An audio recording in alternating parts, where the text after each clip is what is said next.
Hello दोस्तों, union public सर्व classes में आपका स्वागत है। तो 8 पे कमीशन से सैलरी, पेंशन और भत्तों में कितनी बढ़ोतरी होगी, तो सभी सवालों के जवाब जानिए। तो वर्तमान में कर्मचारियों का डीए 58% है, लेकिन जब 8वां वेतन आयोग लागू होगा तो नया बेसिक पे लागू होते ही डीए रिसेट होकर 0% से शुरू होगा।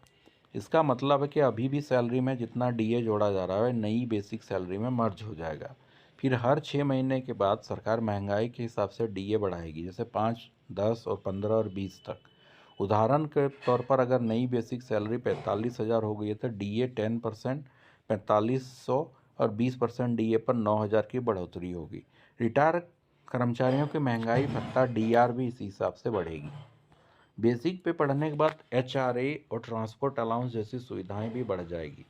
हाउस रेंट अलाउंस हमेशा बेसिक सैलरी के प्रतिशत में तय होता है, इसीलिए बेसिक बढ़ते ही किराए का भत्ता अपने आप बढ़ जाएगा। हालांकि ट्रांसपोर्ट अलाउंस और ओवरटाइम जैसे भत्ते अलग अलग आदेश से संशोधित होते हैं। 7वें वेतन आयोग के बाद सरकार ने 51 भत्ते खत्म किए थे और 37 को मर्ज किया था। इस बार भी सरकार कुछ भत्तों में बदलाव कर सकती है।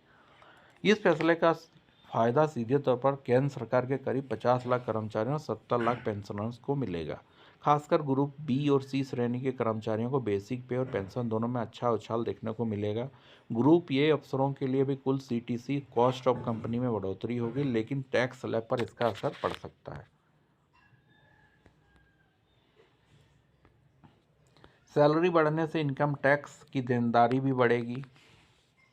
एनपीएस, पीएफ, म्यूचुअल फंड जैसे सुरक्षित विकल्पों में पैसा लग सकता है।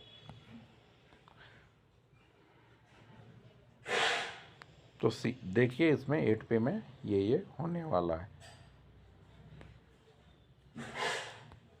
Thank you for watching.